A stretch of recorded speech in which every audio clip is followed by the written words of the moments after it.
C'est l'histoire de deux journalistes indépendants, des pigistes, dit-on dans le métier. L'un est belge, l'autre nigérian.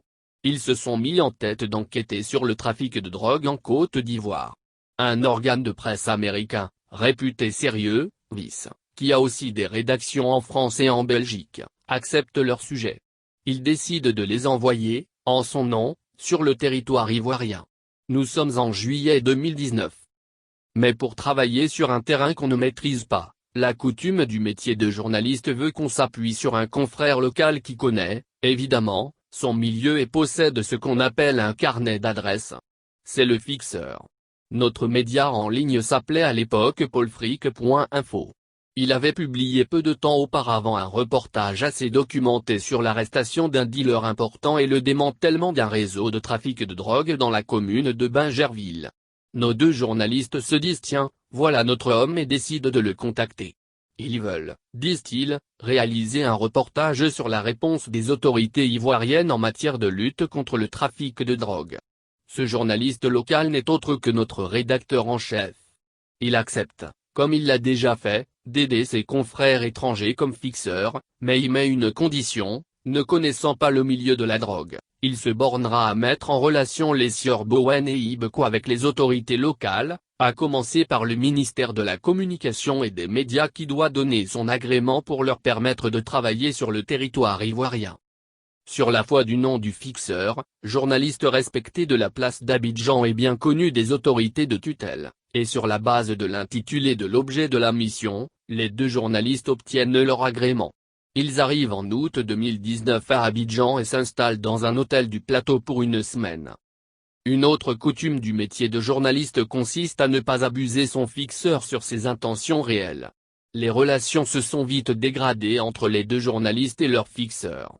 Conformément à l'accord passé avant leur venue, celui-ci, une fois l'agrément obtenu du ministère de la Communication, écrit, en leur nom, à toutes les autorités compétentes dans la lutte contre le trafic de drogue en Côte d'Ivoire pour leur demander des interviews, ministère de l'Intérieur et de la Sécurité, Direction générale de la police nationale, gendarmerie, douane et plusieurs services spécialisés. En attendant les réponses, les deux reporters vont et viennent dans Abidjan, sans que le fixeur ne sache vraiment ce qu'ils font. Eux finissent par lui reprocher de ne pas les accompagner, ce qu'il avait a priori annoncé, et ne disent rien de l'avancement de leur enquête. Ils finissent par quitter le plateau sans en informer le fixeur, ce qui, une fois encore, va à l'encontre des usages. Mais, et cela atteste leur volonté de le perdre, ils lui donnent rendez-vous tous les matins au pied de leur hôtel, comme si de rien n'était. De reproches en haussement de ton, ils refusent de lui payer sa pige, c'est-à-dire son salaire, et repartent au bout d'une semaine sans laisser de traces, pas même d'ébauche de leur article. Il faut savoir que les règles en Côte d'Ivoire et dans de nombreux pays obligent le fixeur à faire un compte-rendu de mission au ministère de la Communication quand celle-ci s'achève. Ne sachant rien, il n'a rien à dire. De toutes les autorités contactées, seule la police finit par répondre. Trop tard, les deux sont déjà repartis. L'affaire, pense le fixeur, se termine ainsi, en queue de poisson. C'est en décembre de la même année que les journalistes publient un premier article qui sera amendé en avril 2020 pour y comporter de graves accusations contre le ministre de la Défense, Ahmed Bakayoko. Sans y apporter le moindre élément de preuve ou début de preuve, l'article désigne le ministre d'État comme étant, rien moins que le parrain, du trafic de drogue en Côte d'Ivoire. Bien relayé sur les réseaux sociaux à Abidjan par certains comptes anonymes, l'information fait le buzz. Stupeur du fixeur. Il comprend qu'il s'est fait doublement abuser par ses confrères. Stupeur des autorités de tutelle qui se demandent bien pourquoi un journaliste connu et reconnu à Abidjan a bien pu tremper dans un tel bins.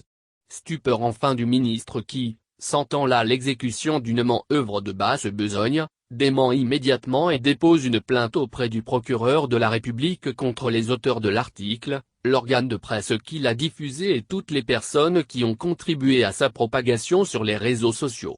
Le fixeur, devant l'ampleur de l'affaire, est mis en demeure de prouver sa bonne foi, se décide lui aussi, de déposer plainte au parquet d'Abidjan, car les désagréments à lui causés par ces deux journalistes sont multiples. Disons-le tout net, la rédaction de cette info dénonce les pratiques de ces journalistes et soutient son rédacteur en chef. Pour faire bonne mesure, elle a cherché à comprendre qui sont les têtes brûlées qui aiment jouer avec la réputation des autres. Elle a découvert des choses troublantes.